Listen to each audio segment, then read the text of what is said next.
વિડીયોને ખૂબ શેર કરી દેજો, દરેક લોકો સુધી પહોંચે। વાત મારે કરવી છે કે 30 વર્ષના શાસન બાદ પણ જો ભારતીય જનતા પાર્ટીને જે લોકોએ વોટ આપ્યા હોય એમની આવી દશાઓ થતી હોય તો વિચાર કરો, આવનારા સમયમાં ગરીબ, મજબૂર, લાચાર, બેબસ લોકો સાથે આ શું નહીં કરે।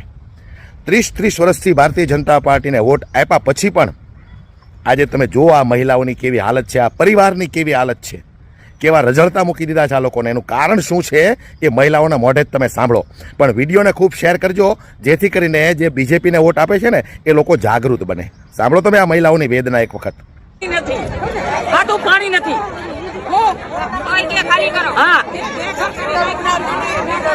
ઇન્દિરાના રાજમાં 20 વર્ષ રાજ કરીને ગઈ ને 12 રૂપિયાના મણ ઘઉં હતા, ઉપરના 100 રૂપિયાની મણ ઝાર હતી, 2.5 શેર દેતા હતા, 2.5 શેર લાઈનમાં ઉભા રાખી કાઢવી, એવું લઈ કાઢવીને અમે ખાધું। 4 રૂપિયાનો કિલો મોરબીનું તેલ દેતા હતા।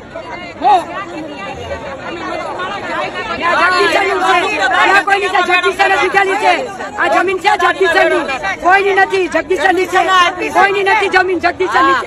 ગરીબને દીધી કે તમે રહ્યો અહીંયા, હા કોઈ નહીં પાડે તમારો આશરો, જગદીશને દીધેલી છે અમારી જમીન। કઈને ગયો તો રહ્યો તમે, જો બીજો થયો જગદીશને દીધી ને જગદીશ લેવા તૈયાર થયો છે। હા લેવું છે તો અહીંયા જેવું છે, જંગલમાં